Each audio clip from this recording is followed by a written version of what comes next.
3 ရက်မှ5ရက်17လပိုင်း2025ဗုဒ္ဓဟူးမကျော်ဇာတို့ပတ်တီတစ်လုံး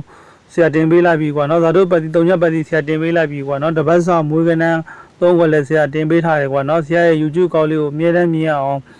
စီးရင်သွင်းထားကြီးကွာနော် Subscribe နဲ့စီးရင်သွင်းထားကြီးကွာနော်လက်မအသေးလေးတွေလည်းနှိပ်ထားကြီးကွာနော်ဆရာပတ်တိုင်းလိုတင်ပေးမှာကွာနော်3ရက်မှ5ရက်17လပိုင်း2025ဗုဒ္ဓဟူးမကျော်ဇာတို့ပတ်တီ3ရက်တစ်လုံးနဲ့တပတ်စာမွေးကနန်း3ခွက်ကိုဆရာ YouTube ကောက်မှာဆရာတင်ပေးထားတယ်ကွာနော်ဆရာရဲ့ကောက်လေးကိုအမြဲတမ်းမြင်ရင်ဆရာရဲ့ကောက်လေးကို Subscribe နဲ့စီးရင်သွင်းထားကြီးကွာနော်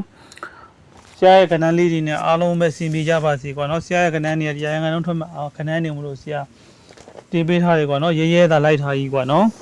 3ရက်မှ5ရက်17လပိုင်း2025ဗုဒ္ဓမကျော်ဇာတို့ပတ်တီ3ညတစ်လုံးနဲ့တပတ်စာမွေးကနဲ့3ခွက်ကိုဆရာတင်ပေးထားတယ်ကွာနော်ဆရာရဲ့ကောက်လေးကိုဆရာရဲ့ကဏ္ဍလေးတွေတင်တာကိုအမြဲတမ်းမြင်ကျင်ပါတယ်တွေ့ကျင်ပါတယ်ဆိုရင်ဆရာရဲ့ကောက်လေးကိုစီးရင်သွင်းပြီးစာခွိုင်းနှိပ်ထားကြီးကွာနော်အားလုံးပဲဆရာရဲ့ကဏ္ဍလေးတွေနဲ့အစီအမီကံကောင်းငုံဝင်ကြပါစေကွာနော်